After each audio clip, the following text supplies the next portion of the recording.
ডবা শংখ বাজিছে অযোধ্যাৰ ৰাম মন্দিৰত ৰামচন্দ্ৰ বহিছে ডবা শংখ বাজিছে অযোধ্যাৰ ৰাম মন্দিৰত ৰামচন্দ্ৰ বহিছে অযোধ্যা নগৰত ৰামচন্দ্ৰ বহিছে উখল মাখল লাগিছে ৰামচন্দ্ৰ বহিছে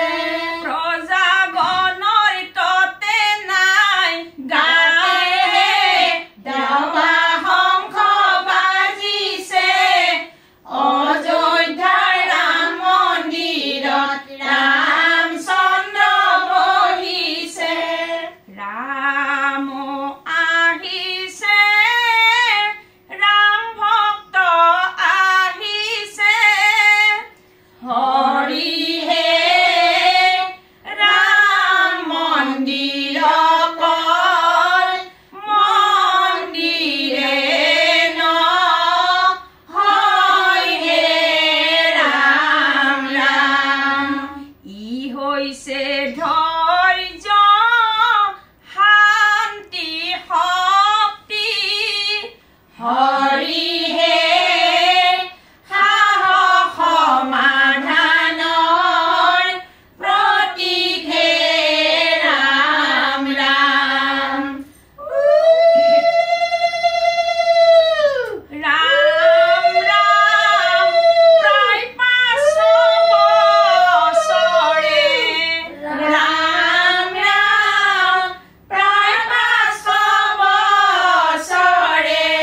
ৰাম ৰাম ধৈৰ্য ধৰিলে ৰাম ৰাম ধৈৰ্য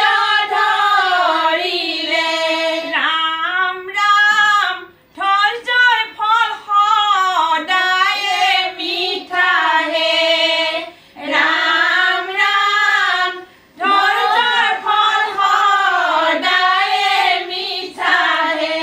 ৰাম ৰাম বছৰি বিমানত ৰাম ৰাম বছৰি বিমানত ৰাম ৰাম 10 লাখ পৰ্যটক ৰাম ৰাম 10 লাখ পৰ্যটক ৰাম ৰাম দৈনিক 60,000 ৰেলতহে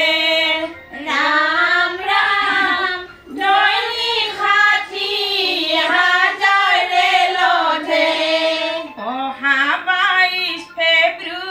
ফেব্ৰুৱাৰীত অসমৰ মুখ্যমন্ত্ৰী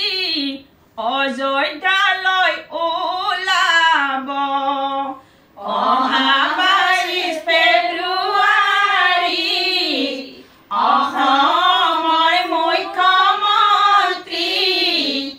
অযোধ্যালৈ ওলাব সতীৰ্থসকলকো সংগী কৰি নিবলৈ কুচকাৱাজ চলিছে সতী